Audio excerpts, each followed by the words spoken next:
Hi,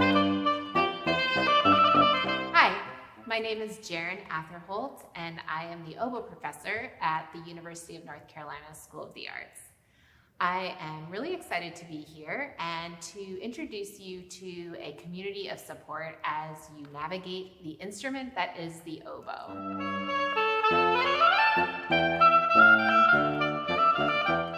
Playing the oboe can be challenging, very challenging, and can often inspire feelings of frustration in young people as they're trying to learn how to play. I wanted to address the three main components that create the sound on the oboe: the instrument itself, the reed, and you. This means that if something is going wrong, notes aren't coming out, you don't feel like you sound good, it's 2/3 likely that the problem is not you and that it's a problem with the reed or the instrument. We have a wonderful community of support here at UNCSA. I have a fantastic studio with students that are eager and ready to help you on your journey. And I brought two of them here with me today. They are going to take you through problem solving with the instrument and with the reed, and then I will be back to talk to you about things that you can do for yourself.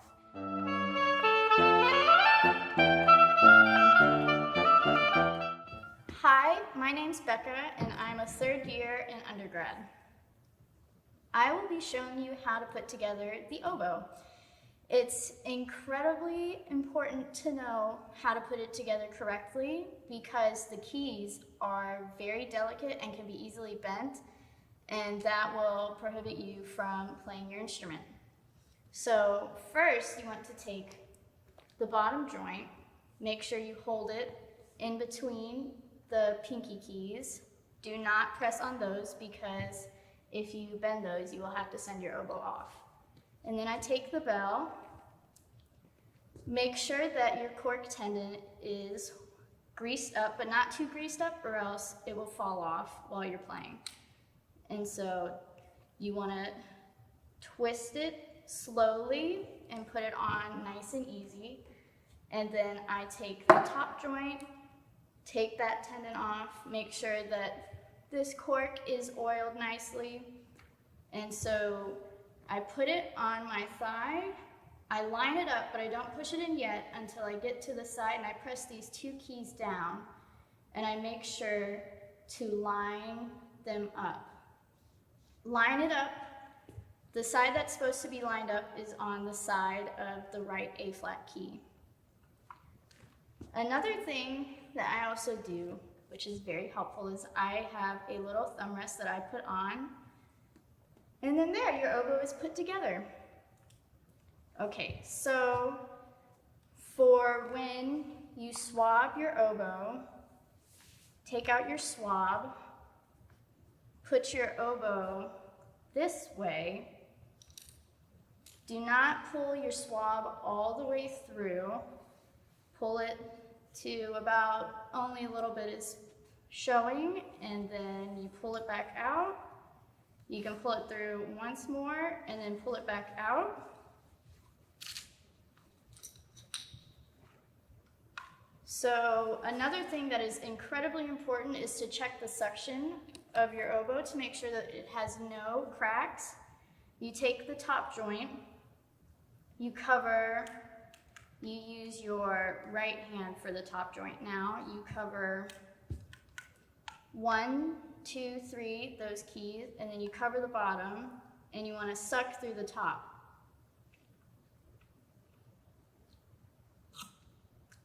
And it should hold for about 7 seconds or more, and if it loosens up, there is a possibility your oboe is cracked. Maintenance for the oboe is incredibly important, and you should get it maintained about once a year. And we have names of repair technicians at hand, and if you need any help finding one, we are more than welcome to help.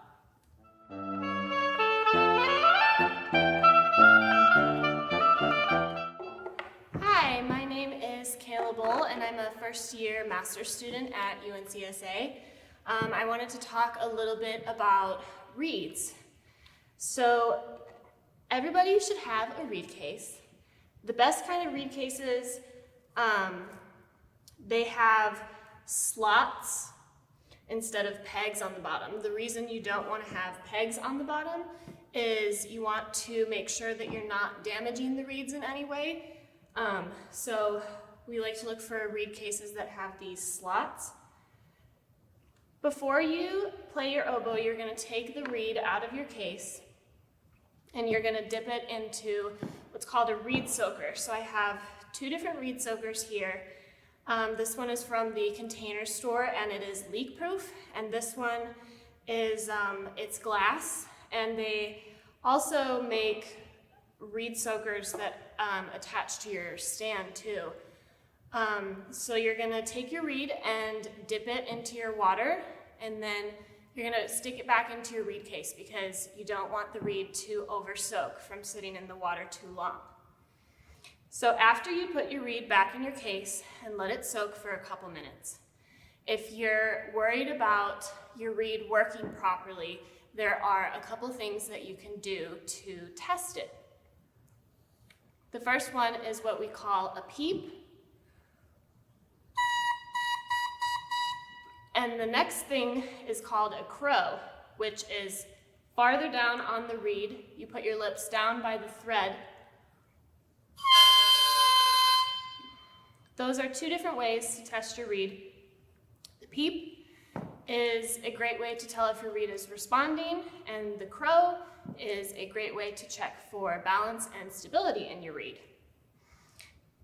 Then once you check your reed, you can put it into your oboe, holding it by the thread and the cork rather than up on the cane. You're going to place it into your oboe and make sure that it is all the way pushed down into your oboe, because if it's not, it could cause the oboe to play out of tune. And then after you've played, you can take your reed back out of the oboe and put it back in your reed case.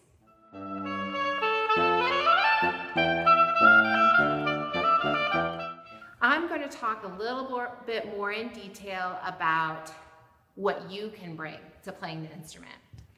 So the 3 components that we're going to talk about are embouchure, that is the shape of your mouth while you play; air, because we play a wind instrument, so wind is producing the sound; and hand position and posture. We're going to start with embouchure.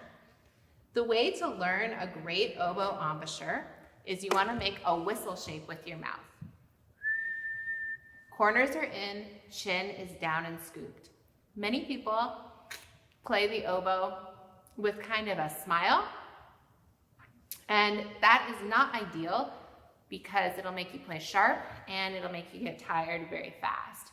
So the way that you can learn how to have a good embouchure on the oboe is by making that whistle shape, curling your lips over your teeth, and then playing just the reed.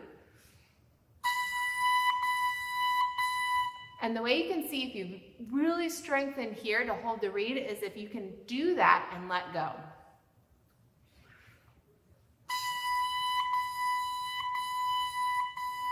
Many young players will try to do this and the reed will shake.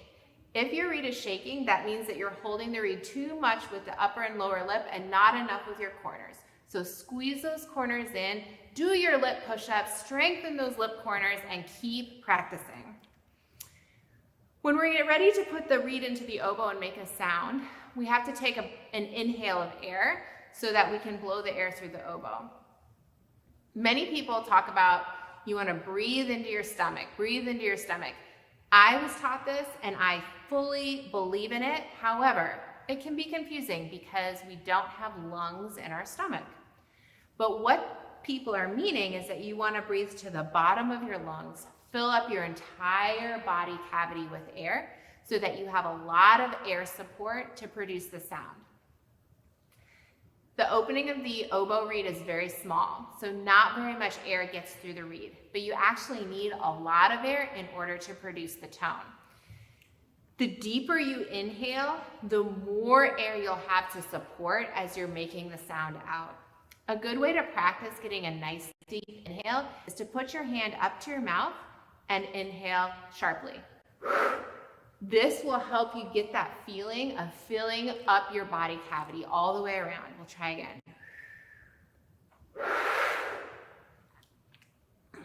Once you have a nice good inhale, then you can play.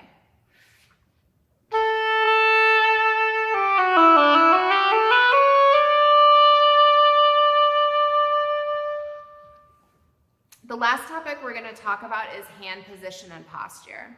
When we play the oboe, we want to approach the oboe from above.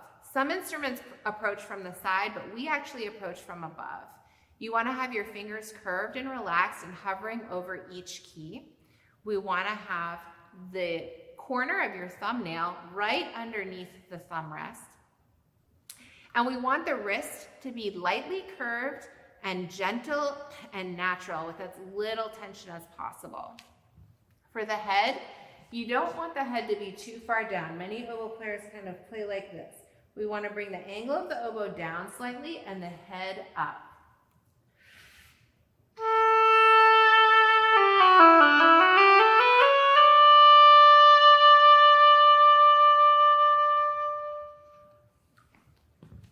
These are just a few tips and resources to help you as you play the oboe. Trust me when I say anything that can go wrong on the oboe will go wrong, but it's okay. The oboe is such a special instrument. It produces such a unique sound quality. It's extremely challenging to play, but the rewards are immense. We get to play the most gorgeous oboe solos. We get to make people cry. We get to take people back to the furthest reaches of their memories and to take them to faraway lands with our phrasing and our colors and our playing. It's really like no other instrument. So if you have any questions at all, please do not hesitate to reach out. I highly, highly recommend having an oboe teacher. Kayla and Becca are both available to teach lessons and to sell awesome reeds. And I am also always here as a resource. You are all welcome to join any of our master classes, and be sure to follow us on Instagram to stay up to date with all things that are UNCSA oboes. Thanks so much.